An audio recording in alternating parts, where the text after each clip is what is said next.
Chairwoman Klobuchar, Ranking Member Blunt, my colleague from West Virginia, Senator Capito, and all the members, thank you so much for giving me the opportunity to present some brief remarks, which have been stated so eloquently before the Electoral Count Act, which I think is one of the most important things we have before us in Congress today, with so many other. As has been said, the Electoral Count Act was originally passed into law in 1887 and was a valiant but clumsy effort. Very clumsy effort to ensure that another presidential election like the 1876 contest between Rutherford B. Hayes and Samuel J. Tilden never happened again. As the members of this committee know, the 1876 election was a disaster. It was absolutely a disaster. Neither candidate received an electoral majority, and multiple states presented serious controversies by submitting dueling slates of electors to even add to the confusion, following an informal deal that was struck with Southern Democrats that effectively ended Reconstruction. Hayes was eventually named president, but the vulnerability of our democracy was truly revealed. Following two other close elections in 1880 and 1884, and numerous failed attempts at reform, Congress finally passed the Electoral Count Act of 1887. But as we saw on January the 6th, 2021, a lot of the fixes established by the original Electoral Count Act are not merely outdated, but actually serve as the very mechanisms that bad actors have zeroed in on as a way to potentially invalidate presidential election results. As I am sure that you'll hear from the panel of distinguished experts who will testify before you today, the time to reform the ECA is way past due, way past due. The time for Congress to act is now, as Senator Collins just said before this Congress adjourns.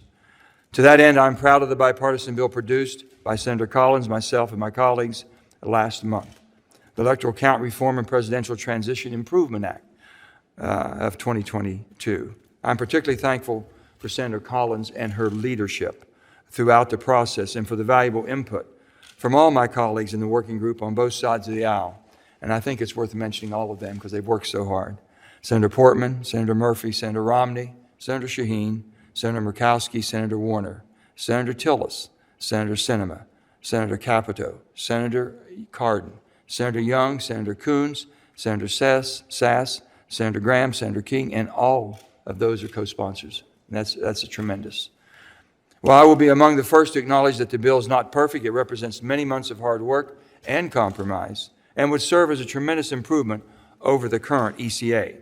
As Senator Collins just mentioned in her remarks, the bill addresses what the bipartisan group identified as the most concerning problems with the ECA. It unambiguously clarifies that the vice president is prohibited, and I repeat, it clarifies that the vice president, whoever he or she may be, is prohibited from interfering with electoral votes. It raises the objection threshold by 20%. That would make a shift from a single representative under the current ECA to 87 House members, 87 from one. It also improves on basically only one member of the Senate to 20 must ratify, 20. It sets a hard deadline for state governors to certify their respective states' electoral results. They just can't wait until after the election and before they send their electoral people and make changes. It can't be done. And if they fail to do so or submit a slate that does not match with the electoral results from the state, it creates an expedited judicial process to resolve.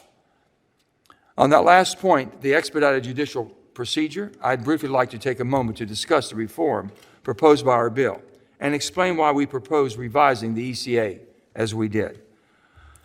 Our group decided to rewrite Section 5 regarding the Certificate of Ascertainment of Electors, not to create any new causes of action, but to provide for expedited review of an action that a presidential and vice presidential candidate can already bring under existing law.